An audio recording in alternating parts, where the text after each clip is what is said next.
실종된 대학생 손정민 씨. 오늘 실종된 지 엿새 만에 숨진 채 발견됐습니다. 유족들은 시신의 머리에 큰 상처가 있었다면서 철저한 조사를 요청했습니다. 이재민 기자가 취재했습니다. 한강 잠수교 옆에서 구조대원이 시신을 안고 헤엄칩니다. 경찰 배가 다가가 시신을 끌어올립니다.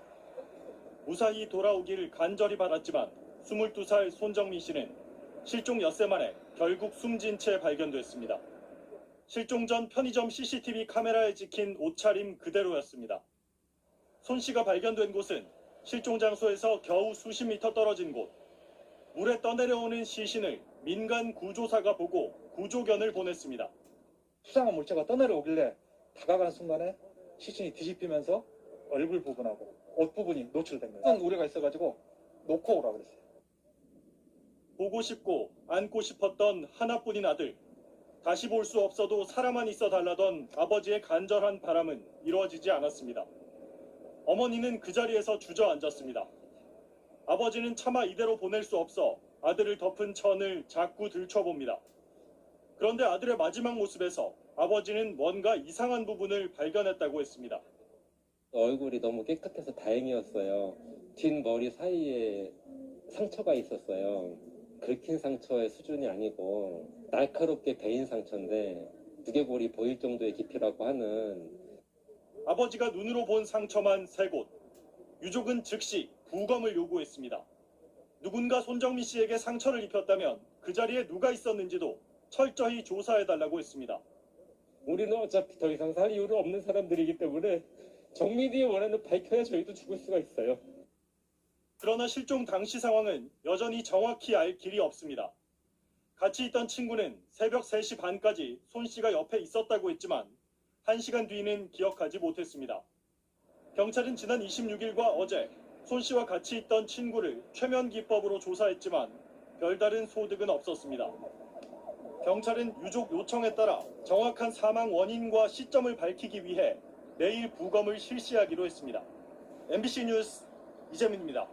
실종된 지 엿새 만에 숨진 채로 발견된 손정민 씨의 부검이 오늘 이루어졌습니다. 국가수는 손 씨 머리에 찢어진 상처는 일단 베인 것보다는 충격으로 찢어진 거라고 보고했습니다. 물론 정확한 부검 결과는 2주 뒤쯤 나오기 때문에 좀 더 지켜봐야 합니다. 경찰은 모든 가능성을 열어두고 수사를 벌이고 있습니다. 박태인 기자입니다. 우리는 네가 옆에 있는 게 좋아. 왜 우리보다 일찍 갔는지, 왜 부모가 이런 준비를 하게 만들었는지. 아버지는 아들의 장례식장에서 눈물을 참지 못했습니다. 어떤 부모가 부검을 받고 싶겠어요, 자식을? 그 가는 차 안에서 아내가 다짐을 했어요. 정민아, 진짜 미안한데 널 왜 이렇게 했는지 꼭 알고 싶으니까 힘들어도 참아다. 손 씨 부모는 오늘 오전 국립과학수사연구원에서 아들의 부검을 지켜봤습니다. 손 씨 머리 뒤편에 찢어진 상처가 발견돼 먼저 요청한 겁니다. 국가수는 베인 것으로 전해진 머리 쪽 상처는 베인 것이 아니라 충격에 의해 찢어진 것이라 설명했습니다. 이제 베인 상처가 아니고 어떤 거에 부딪히든지 아니면 어떤 뭉툭한 거에 맞았을 때 피부가 파열이 되는 그런 상처라고 하시더라고요. 국가수는 손 씨 뺨에서 상처도 찾아냈습니다. 그럼 뭐 주먹으로 치거나 뺨을 때리거나 아니면 뭐에 부딪혔는지 원인은 모르지만 그랬을 때 발생되는 상처라고 하셨고, 시신이 부패돼 정확한 사인 규명에는 2, 3주가 필요한 상황입니다. 경찰은 일단 강력팀을 투입해 목격자를 찾고 있습니다. 아들의 장례식장을 차린 손 씨의 아버지는 여전히 슬픔을 가누지 못했습니다. 정말 가슴이 아프고 결국은 이것도 저것도 못하는 상황이 돼버리는 것 같습니다. 열심히 하려고 했는데 건진 거 하나도 없고 그러니까 답답해요. JTBC 박태인입니다.